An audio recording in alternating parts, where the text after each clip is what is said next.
No verão de 2004, minha família planejava passar férias em Kennebunkport, Maine. Meu pai estava preso em reuniões, então ele viria de Manhattan alguns dias depois de nós. Minha mãe queria dirigir até Maine antes da chegada do meu pai, o que me irritou na época, mas não tínhamos escolha. Meu irmão, minha irmã e eu entramos no carro e começamos a viagem. Eu tinha cerca de 14 anos na época.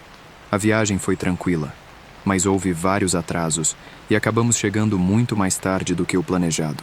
Por isso, os proprietários da casa que alugávamos já haviam se recolhido para a noite e não conseguimos entrar em contato com eles para pegar as chaves. Parecia um planejamento horrível, mas aparentemente eles eram bastante rigorosos quanto ao horário de retirada das chaves.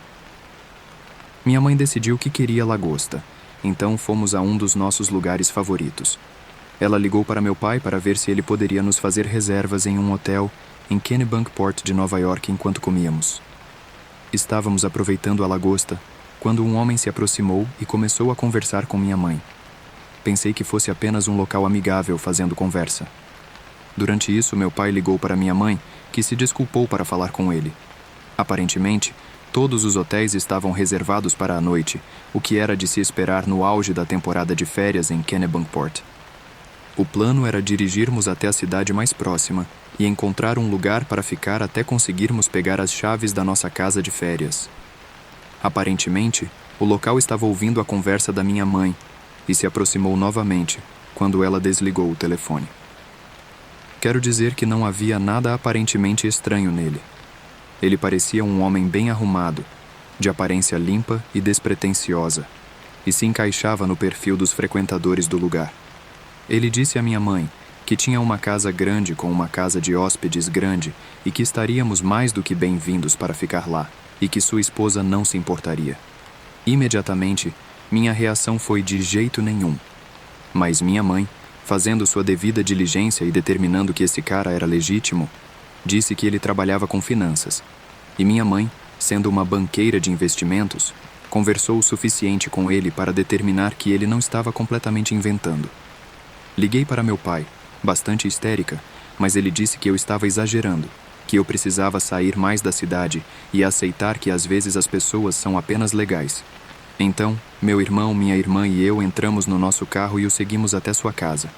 A casa de hóspedes era realmente agradável, totalmente mobiliada, mas as camas estavam estranhamente posicionadas.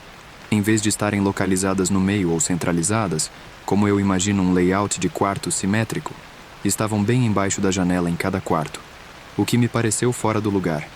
Avançando, estávamos todos nos preparando para dormir quando minha mãe ouviu uma batida na porta.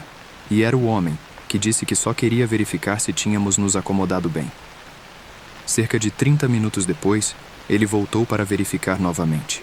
E nesse ponto minha mãe agradeceu e disse que estávamos bem e que passaríamos pela casa pela manhã para agradecer. Já eu não conseguia dormir sentindo-me aterrorizada. Foi quando ouvimos um barulho de algo se movendo, o que era estranho, pois a casa de hóspedes não estava perto de árvores ou arbustos que pudessem causar tal ruído. Nesse momento, vi minha mãe acordada, olhando para a janela e fazendo gestos com os olhos em direção ao lado de fora da casa. Deixe-me acrescentar rapidamente que nenhuma das janelas tinha cortinas. O homem disse que era porque sua esposa estava em processo de redecoração. Quando olhei para cima, havia uma figura masculina parada ali. Pensei que teria um ataque cardíaco. Não sei quanto tempo ele esteve lá, mas quando ele se afastou, minha mãe nos disse para pegarmos nossas coisas. Estávamos com meu pai ao telefone neste ponto, e ele estava praticamente surtando com minha mãe sobre algo, mas não ouvi o que ela disse. Minha mãe disse que colocaria as coisas no carro e que a seguíssemos. Isso foi por volta das 2 da manhã. Quando entramos no carro, contornamos a frente da casa principal para sair dali.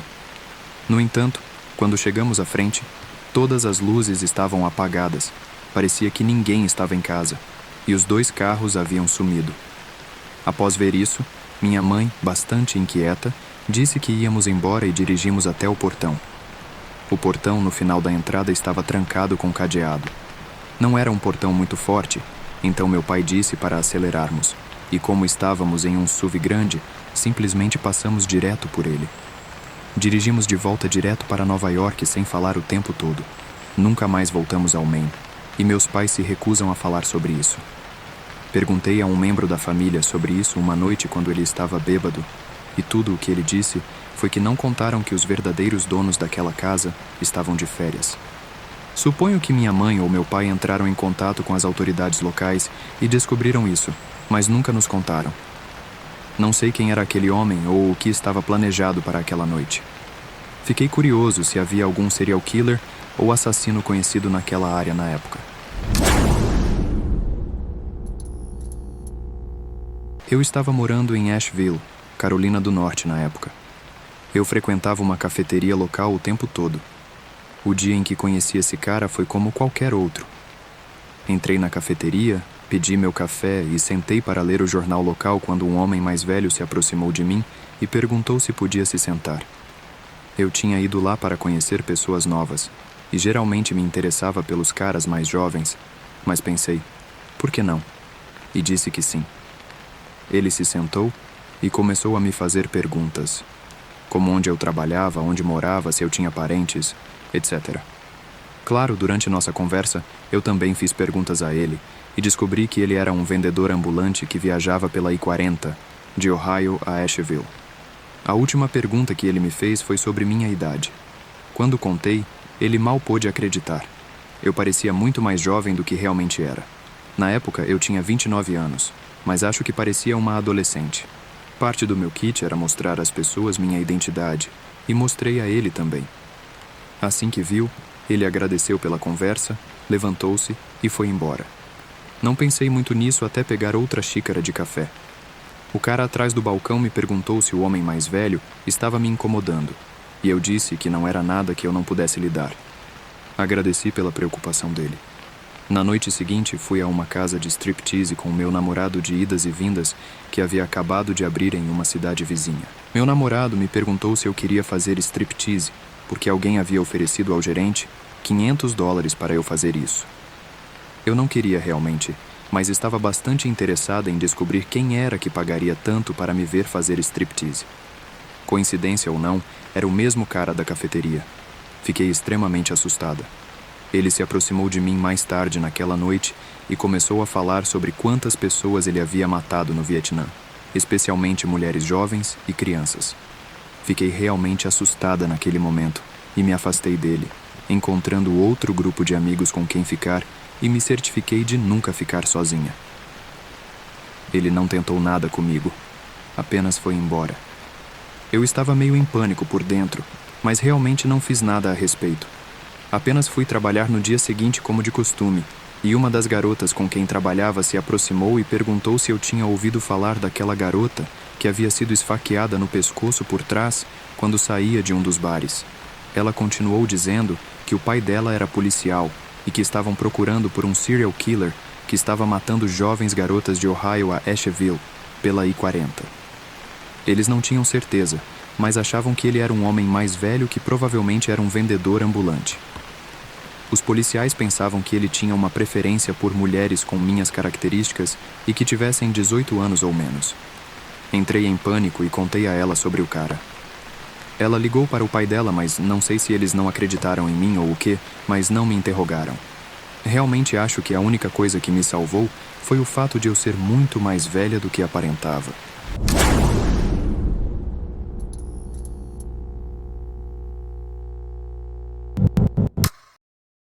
Isso aconteceu comigo e minha esposa alguns meses depois de nos mudarmos para um novo lugar, em novembro de 2018. E, na verdade, não foi completamente resolvido até recentemente. Naquela época, minha esposa e eu estávamos passando por tempos difíceis. Eu estava ganhando dinheiro por meios um pouco ilegais e acabei indo para a cadeia por 9 meses. Saí em setembro de 2018 e tinha um emprego na cidade me esperando quando voltei para casa. Quando saí da cadeia, minha esposa estava morando com a mãe dela, cerca de 1 hora de distância da cidade.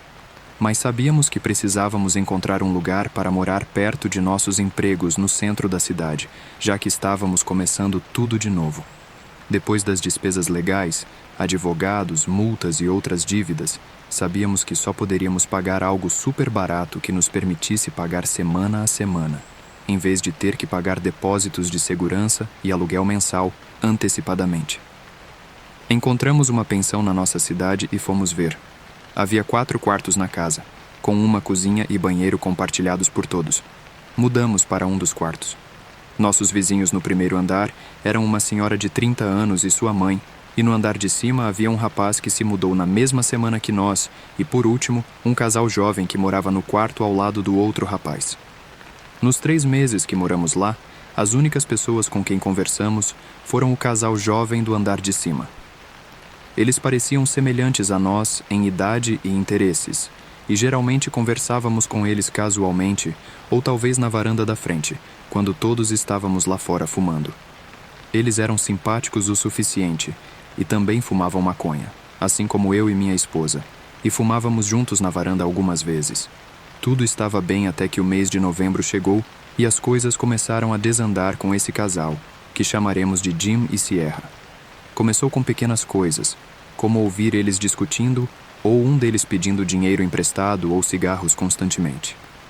Um dia cheguei em casa e vi Sierra entrando na casa com 3 caras que nunca tinha visto antes, carregando uma caixa de cerveja. Eles festejaram a noite toda e nos mantiveram acordados, mas acabamos indo dormir por volta das 5 da manhã.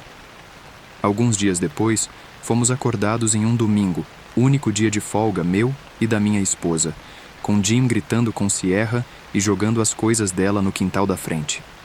Ele a insultava e dizia para ela sair da vida dele. Eles discutiram por cerca de 3 horas e eventualmente alguém buscou Sierra. Tivemos uma semana de paz e silêncio, mas na semana seguinte ela voltou a morar lá, e as brigas e gritarias eram constantes. Até que uma noite, uma terça-feira, véspera do meu aniversário, eu e minha esposa trabalhamos naquele dia e relaxamos depois do trabalho. Fumamos maconha até por volta da 1 da manhã e colocamos um filme para rir a noite toda. O tempo todo, podíamos ouvir Jim e Sierra gritando um com o outro, andando pesadamente enquanto se moviam no quarto bem acima do nosso teto. Depois de conseguir assistir ao filme inteiro sem adormecer, percebemos que Jim e Sierra finalmente haviam parado de brigar. Fomos dormir, aproveitando o silêncio, até que fui acordado no meio da noite pela minha esposa, que me sacudia e olhava para o lado da minha cama.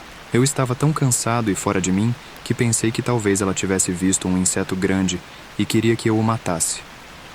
Quando me virei para levantar, havia um homem parado ao lado da minha cama, curvado sobre meu criado mudo, mexendo na minha gaveta, e o homem tinha um galão de leite vazio na mão.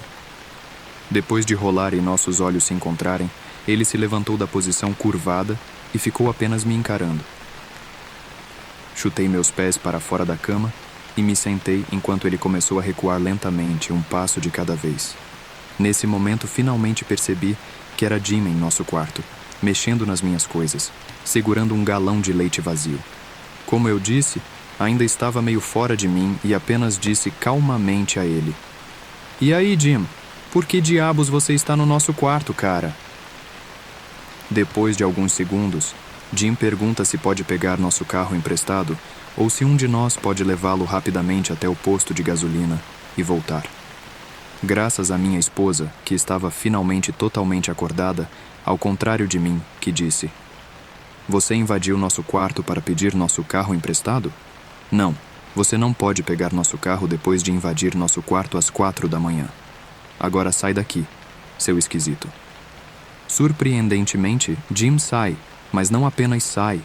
Ele corre para a porta da frente e começa a correr pela rua em direção ao posto de gasolina, que ele nos pediu para levá-lo. Olhei para minha esposa e antes que pudéssemos dizer qualquer coisa um ao outro, nosso outro vizinho, do andar de cima, desce e diz que Jim e Sierra estavam brigando pior do que ele jamais havia ouvido ou visto. Que não havia ouvido nenhum barulho vindo do quarto por cerca de 1 hora. Minha esposa, sentindo-se protetora de outra mulher que teve que suportar abusos semelhantes no passado, disse para mim e nosso vizinho irmos lá em cima e verificarmos. Subimos e a porta do quarto de Jim e Sierra estava fechada, mas não trancada. Bati e gritei por alguém, mas não houve resposta. Lado a lado, eu e meu vizinho giramos a maçaneta e empurramos a porta. Na parede dos fundos do quarto, Sierra estava deitada no sofá, de barriga para cima. E também notamos que o chão e o teto haviam sido cortados, quase como se alguém estivesse tentando entrar no chão e no teto por algum motivo. Eu e meu vizinho caminhamos até o sofá, pensando que Dima a havia deixado inconsciente. Mas quando chegamos perto, percebemos que havia sangue no sofá, manchas finas de sangue na parede e sangue por toda a parte dela. Não posso falar pelo meu vizinho, mas assim que olhei para ela, pensei que ela não tinha rosto. O vizinho ligou imediatamente para a polícia, e eu fiquei parado ali, atordoado. Ouvi ele dizer à polícia que Jim havia esmagado o rosto da namorada com um martelo e a arma ainda estava lá, mas Jim havia fugido.